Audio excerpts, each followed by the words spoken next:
Okay, we're all familiar by now. Mark Zuckerberg and his wife Priscilla Chan, on the birth of their daughter, decided to donate 99% of their Facebook stock to a charity in order to celebrate. But let's not celebrate this charitable move just yet. The stocks are going to a company called Chan Zuckerberg Initiative, LLC, a family-run foundation where the stocks will be held and run by the family for the foreseeable future. Well, what does this mean? Essentially, Mark Zuckerberg is donating the stocks to a corporation, that's right, a limited liability corporation, LLC, that he controls. And by doing so, he completely avoids any capital gains taxes. Also, upon his passing, those stocks still owned by the company will be inside the company, and the company will be passed on to the children, completely avoiding estate tax. Now, keep in mind this is an LLC, not a charitable trust, which means it can still be run for profit and engage in private investment for profit making. This is in their own words. The Chan Zuckerberg Initiative will pursue its mission by funding nonprofit organizations making private investments and participating in policy debates, in each case with the goal of generating positive impact in areas of great need. Any profits from investments in companies will be used to fund additional work to advance the mission. So essentially, all of this money is going to be donated for the purpose of making more money. But he's not exactly giving all of this money all at once. He will deduct the fair value of his gift to his foundation from his taxable income in the year he makes the donation. A donor, like Mark Zuckerberg, could realize a tax benefit equal to about 1/3 of the value of his gift.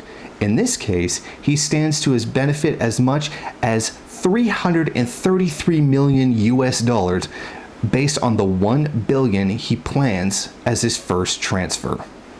This has nothing to do with charity whatsoever. This all has to do with avoiding taxes by donating them to a company that he owns. Now, this is a relatively new trend. It's actually one that's starting to take off in the business world, and one that's becoming increasingly important. The desire for control leaves the massive pool of money set aside for charities, about $358 billion in the US last year, divided between roughly 1.5 million nonprofits registered in the country. Creating a new organization every time a company or wealthy individual wants to foster change only shrinks the available slices of that pie. As I said, this has nothing to do with giving charity. In fact, it's about avoiding paying taxes into a system that he profits from. Now, there's also another benefit here. Now, when the movie The Social Network came out, there was a lot of bad press. And then what did he do? He donated $100 million to Newark schools as a way of trying to offset that bad publicity. And that's something they're going to be able to do in the future. They're going to set up giving these donations out anytime something comes up that might make the company look bad or affect the stock price.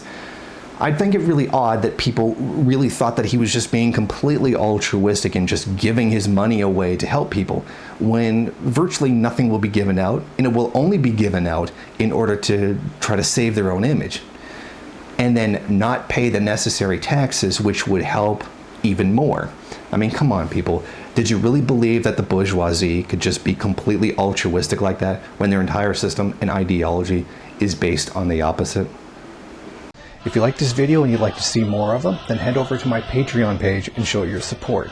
Or you can go to the MRN bookstore and check out some of the latest books available.